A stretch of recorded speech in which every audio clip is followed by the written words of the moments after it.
Hello, what's up mga tong? For this vlog, gagawa nga pa tayo ng lumpiang wrapper. Dahil dito sa bansang Poland, mahirap makahanap sa mga tindahan ng lumpiang wrapper or bibili ka pa sa Philippine store. Kaya tara, turuan ko yung paano paggawa. Let's go!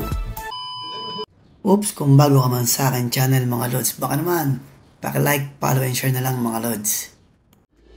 Pero bago nga tayo magsimula, syempre sabihin ko muna sa inyo kung ano yung mga ginamit ko. Gumamit nga pala ako ng flour, water, salt, and oil. Yan. Nilagyan ko na nga pala siya ng 2 cups of flour and then nilagyan ko ng asin.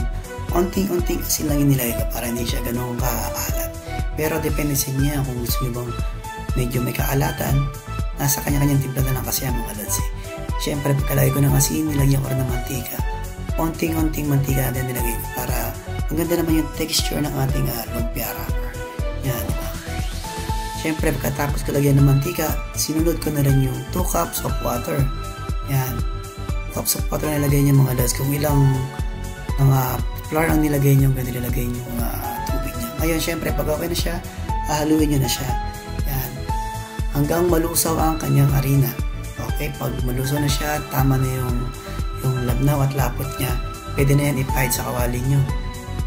Ang apoy nga pa nito mga lods, mga medium lang, medium fire lang siya. Ayan na. Nakita nyo naman na okay na siya, luto na siya, pwede na siyang kunin. Ngayon, yan natin kung nung kalalabasin. Diba? Napakaganda. Pero ko ng instant lumpia wrapper. Ayan, syempre ibabalot natin yan dyan. Pero bago nga pala na ibalot dyan, nakagawa na ako ng halos 85 pieces na lumpia wrapper. Guys, 1/4 na giniling lang ginamit ko dyan. Tingnan nyo naman, nasa 1/4 na giniling nakagawa ako ng total na 100 pieces na lumpia. Diba? Kaya kung ako sa inyo, kung wala kayo mabili ng lumpia wrapper, gumawa lang